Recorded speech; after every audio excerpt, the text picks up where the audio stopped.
Hola, soy Pablo Wright del Instituto Bíblico Evangélico Mendoza. Cuando hablamos de abuso espiritual, el rol del líder y la respuesta a ese liderazgo requiere una nueva mirada. Puede ser que el líder no conozca otra manera de liderar sino ser autoritario. A lo mejor es el modelo que vio en el hogar, en el trabajo, en la sociedad, incluso en la iglesia. Puede ser que los que lo siguen tienen tanto miedo o poca confianza en sí mismos que demandan el autoritarismo. Pero hay otro camino que marca Jesús y debemos tomar el tiempo para rever nuestros conceptos sobre el liderazgo y lo que es la sumisión a ese liderazgo para emprender un camino hacia la salud espiritual. Comenzamos con el liderazgo distorsionado por el control. Existe un espectro de cuadros de liderazgo abusivo que varía desde los casos ocasionales donde el abuso es provocado por la falta de experiencia o la inmadurez, hasta el otro extremo de sociopatía en que la persona no discierne entre el bien y del mal, cayendo en un maltrato o manipulación de otra persona repetida y maliciosamente. En casos extremos, el líder abusivo convierte a la iglesia en secta. Hay 4 rasgos principales de este liderazgo distorsionado por el control. El primero es el narcisismo, es decir, un enfoque total hacia la persona del líder. Los líderes se consideran por encima de las reglas. Las reglas las hacen ellos. Tenemos el ejemplo de Diótrefes en 3 Juan 9, a quien le gusta estar en primer lugar. Suele comenzar con un líder carismático, el que luego cae en la arrogancia, protegiendo a sí mismo, su imagen y el orgullo. Cultivan una dependencia en el líder, no en una vida guiada por la palabra. Cultivan una dependencia en el líder, exclusivamente en el líder. También crean una cultura de miedo y vergüenza para lograr el control emocional. La manipulación, sea por miedo o por una dulzura empalagosa, uno ve las contracciones entre la sonrisa y lo que comunica los ojos amenazantes, entre lo que piden a otros y lo que hacen ellos mismos. Ellos, especialmente los manipuladores, perciben sus emociones y responden con el fin de manipular las perspectivas, haciéndote cuestionar tu realidad. Se enfoca en el cumplimiento en lo externo. Se suele enfatizar un estilo de vida rígido y legalista que involucra numerosos requisitos y detalles minuciosos de la vida diaria. Se apoya en favoritos y los que les adulan, pero avergüenzan públicamente a los que disienten o los que objetan a sus medidas. La desaprobación de otras iglesias y otros grupos es frecuente. Se consideran a sí mismos superiores a todas las otras iglesias. Tienen un complejo de persecución, alegando que nosotros somos los únicos que siguen fielmente a Jesús. Si no lo han hecho ya, están por convertir a la iglesia en secta. Se eleva a la posición de líder a la impabilidad, citando el dicho, no toques al ungido de Dios. Así se desalienta diferentes opiniones a las que tenga el líder y elimina la posibilidad de diferir aún en los detalles. Ahora, debemos aclarar que esa expresión en la Biblia, especialmente en 1 y 2 Samuel, hablando de la respuesta de David a la propuesta de homicidio de Saúl, se utiliza exclusivamente para una sugerencia al homicidio. David mismo, siendo ya el rey de Israel, fue corregido por el rey Natán en cuanto a su adulterio con Betsabé y el homicidio de su marido.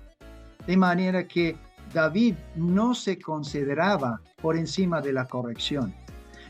Yendo al Nuevo Testamento, observamos que también los apóstoles fueron corregidos por otras personas. Observamos que en Gálatas 2, el apóstol Pablo, quien no fue considerado como una gran autoridad en aquel momento, corrigió al apóstol Pedro por su disimulación y hipocresía cuando llegaron a ciertos hermanos de Judea. También Pablo mismo, cuando estaba ante el Sanedrín, respondiendo al sumo sacerdote, le faltó respeto porque no sabía quién era y le habló a él llamándole un sepulcro blanqueado. Fue corregido por el guardia y reconoció su error, pidió disculpas. Pablo no se consideraba por encima de la corrección. También los líderes abusivos exigen respeto y obediencia ciega a la autoridad humana como evidencia de su obediencia a Cristo. Sin embargo, esa obediencia ciega nunca es alentada en las Escrituras. La sumisión, en cambio, es la mayoría de responsabilidad espiritual. Los pastores, los líderes, tienen que responder y rendir cuentas a Jesús. Y rinden cuentas a Jesús por la marcha de nuestras vidas. También, por otra parte, la sumisión es primero en la palabra de Dios una sumisión mutua, donde cada uno se somete a los demás. Eso incluye al liderazgo. Hay lugar para opinar, para discrepar, para ofrecer alternativas, para discutir aún dentro del marco de respeto y la transparencia al otro. No es un paradigma verticalista, sino horizontal. En cambio, veamos el liderazgo caracterizado por el servicio. Debemos remarcar primero lo que decía Cristo Jesús. Dijo, pero entre ustedes no debe ser así. Al contrario, que el que quiera hacerse grande entre ustedes deberá ser su servidor. Y el que quiera ser el primero deberá ser esclavo de todos. Dejó en Juan 13 el ejemplo que él quería que sus discípulos le siguieran, lavando los pies a los discípulos en el aposento alto. Voy a brindar una serie de versículos que apuntan al mismo estilo de liderazgo, el liderazgo siervo líder. 1 Corintios 4:1. Así que Jesús los llamó y les dijo, como ustedes saben, los que se consideran jefes de las naciones oprimen a sus súbditos y los altos oficiales abusan de su autoridad. Pero entre ustedes no debe ser así. El que quiera hacerse grande entre ustedes deberá ser su servidor, y el que quiera ser primero deberá ser esclavo de todos. Eso es Marcos capítulo 10, versículos 44 y 45. Pablo dice en 1 Corintios 4 que considéranos como administradores de la gracia de Dios. De manera que el liderazgo es primero mayordomía y por ende tenemos que rendir cuentas por la manera en que lideramos. En Hebreos 13:17, el escritor dice, obedezcan a sus dirigentes y sométanse a ellos, pues cuidan de ustedes como quienes tengan que rendir cuentas. Obedézcanlos a fin de que ellos cumplan su tarea con alegría y sin quejarse, pues el quejarse no les trae ningún provecho. Por lo tanto, se subraya el hecho de que el liderazgo rinde cuentas a Dios por la marcha de los hermanos. 1 de Pedro 5, versículos 1 al 3 dice, a los ancianos que están entre ustedes, yo que soy anciano como ellos, testigo de los sufrimientos de Cristo y partícipe con ellos en la gloria que se ha de revelar, les ruego esto. Cuiden como pastores el rebaño de Dios que está a su cargo, no por obligación ni por ambición de dinero, sino con afán de servir como Dios quiere. No sean tiranos como los que están a su cuidado, sino sean ejemplos para el rebaño. De manera que el liderazgo no es dominar, sino mostrar el ejemplo en el servicio. Hebreos 13:7. Obedezcan a sus dirigentes y sométanse a ellos, pues cuidan de ustedes como quienes tienen que rendir cuentas. Obedézcanlos a fin de que ellos cumplan su tarea con alegría y sin quejarse, pues el quejarse no les trae ningún provecho. Junto con eso, 1 Timoteo 4:12, donde Pablo dice a Timoteo que nadie te menosprecie por ser joven. Al contrario, los creyentes vean en ti un ejemplo a seguir en la manera de hablar, en la conducta, en amor, en fe y pureza. De manera que podemos definir el liderazgo es como el liderar con el ejemplo. 2 Timoteo 2:24 y 26 dice: el siervo del Señor no debe ser rencilloso, sino amable para con todos, apto para enseñar, sufrido. Debe reprender tiernamente a los que se oponen, por si acaso Dios les da el arrepentimiento que conduce al pleno conocimiento de la verdad. Y volviendo en sí, escapen del lazo del diablo, habiendo estado cautivos de él para hacer su voluntad. Una vez más, el carácter del líder guía su liderazgo.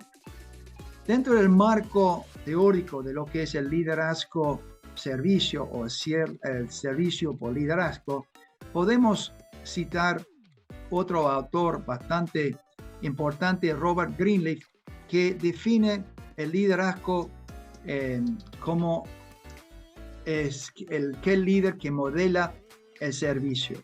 El siervo líder, antes que nada, es servidor. Todo comienza con la emoción natural de querer servir como sentimiento primordial.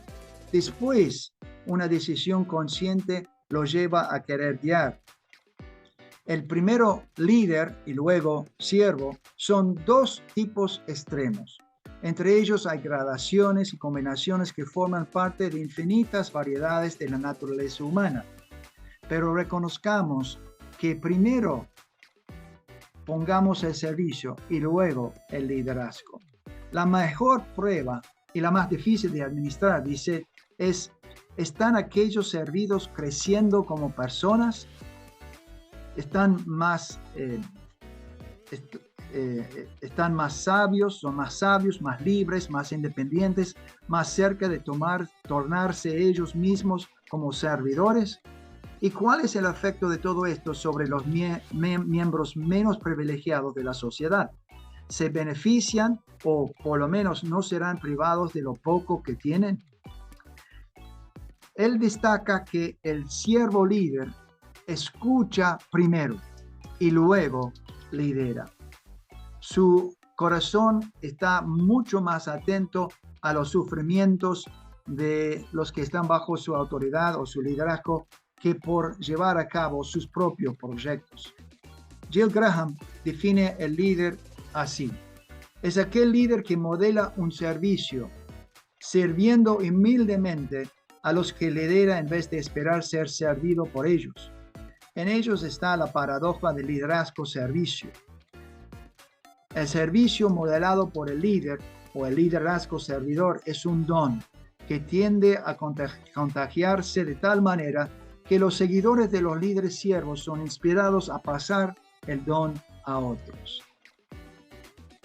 Veamos también el concepto de la sumisión.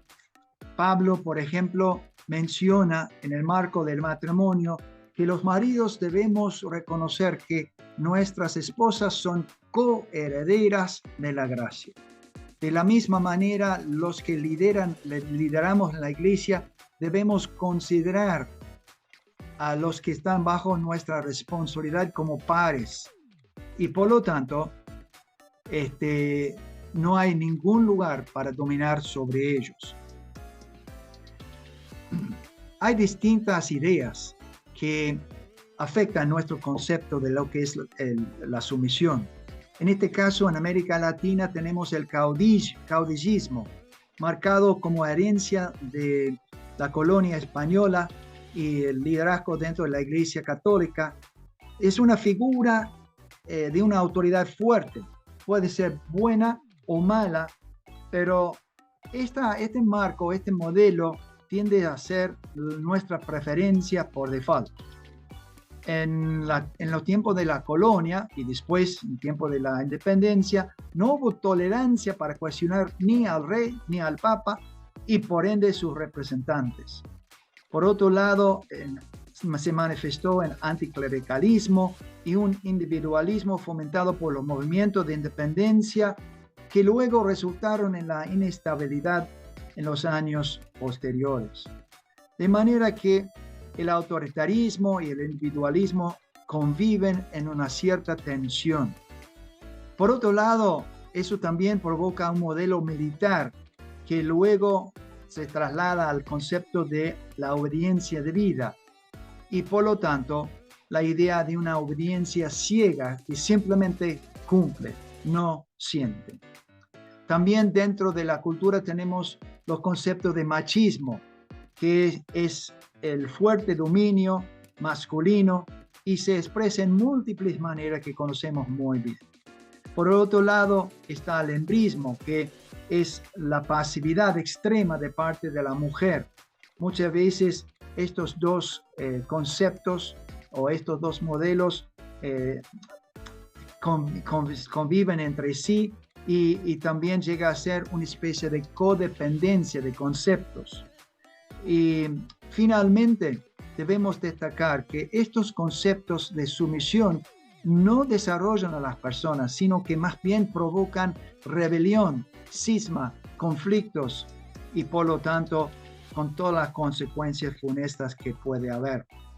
En cambio, quiero apuntarles a otro modelo. En vez de pensar en el modelo militar, debemos pensar en el modelo trinitario. Ahora observamos en las Escrituras que cada una de las tres personas de la Trinidad se somete a la otra. Y tenemos explícitamente Filipenses 2, versículos 3 al 8, donde el apóstol Pablo dice: haya pues en ustedes esta actitud que hubo también en Cristo Jesús, el cual, aunque existía en forma de Dios, no consideró el ser igual a Dios como algo a que aferrarse, sino que se despojó a sí mismo, tomando forma de siervo, haciéndose semejante a los hombres. Ahora, también el Espíritu Santo se somete a las otras dos personas. Juan dice en Juan 13, versículos 13 al 14, pero cuando Él, el Espíritu de verdad, venga, los guiará a toda la verdad, porque no hablará por su propia cuenta, sino que hablará todo lo que oiga y les hará saber lo que habrá de venir. Noten, Él me glorificará, porque tomará de lo mío y se lo hará a saber a ustedes. De manera que cada uno de la Trinidad se somete y glorifica a los otros dos. El teólogo Francisco Lacueva explica: el elemento de entrega mutua, amorosa, en grado infinito de las personas divinas se manifiesta en obras hacia el exterior y por hecho de que cada una de las personas divinas, en lugar de ir en pro de su propia gloria, busca la de las otras. Este mismo modelo encontramos en Efesios capítulo 5. En el último parte de ese capítulo tenemos las instrucciones de Pablo para reflejar la gloria de Dios en el matrimonio. Y claro, todos hemos leído los pasajes sobre la sumisión de la mujer y también el sacrificio, el amor del marido, pero observemos que comienza con el versículo 21 que dice: a todos los creyentes, someteos los unos a los otros en el amor fraternal. De manera que aún dentro del matrimonio, la sumisión a los distintos roles o en los distintos roles es primero una manifestación de la sumisión mutua, no porque uno es mejor o mayor que otro, sino que cada uno se considera al otro como más importante que uno mismo. También podemos definir la iglesia dentro de la iglesia, definir la sumisión dentro de la iglesia. Una autora define la sumisión de esta manera: la sumisión es una actitud de corazón. Es un propósito elegido por la persona en sumisión que considera su rol como una oportunidad para tocar de manera profunda a la otra persona con aliento y sabiduría sensible. La sumisión no es equivalente a la obediencia. La persona en sumisión está viva y alerta a todo lo que es como persona y se ha comprometido a utilizar las oportunidades de la relación para usar sus recursos para avanzar la madurez y bienestar de la otra persona. Se enfoca en los anhelos del otro y hace todo lo que es legítimo para suplirlos. En otras palabras, la sumisión es una actitud de felicidad y confianza en el liderazgo. ¿Qué diferencia entre esta actitud de sumisión y el liderazgo por servicio con el liderazgo abusivo? Podemos hacernos varias preguntas para analizar y para reflexionar sobre nuestros propios conceptos de liderazgo y sumisión. Podemos preguntarnos, ¿invita el liderazgo al diálogo, consejo, evaluación y preguntas fuera de su círculo inmediato?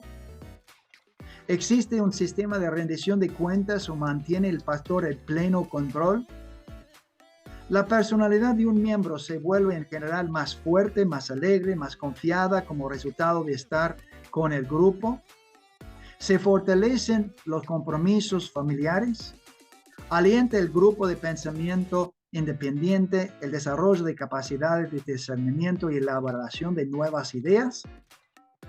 ¿Está preocupado el grupo con mantener una buena imagen pública que no coincide con la experiencia del círculo interior? ¿Alienta el liderazgo a los miembros que fomentan relaciones, conexiones con la sociedad más amplia que no sean solo para su propio interés? Y finalmente, ¿hay una alta tasa de agotamiento entre los miembros? Bueno, estas preguntas nos deben hacer reflexionar para poder identificar el grado de abuso que puede haber o no dentro de la iglesia que asistimos. Ahora, volvemos a la cita de Jesús, donde dice, pero entre ustedes no debe ser así. Al contrario, el que quiera hacerse grande entre ustedes deberá ser su servidor. Y el que quiera ser el primero deberá ser esclavo de todos. Sigamos entonces en las pisadas del Maestro. Que el Señor les bendiga.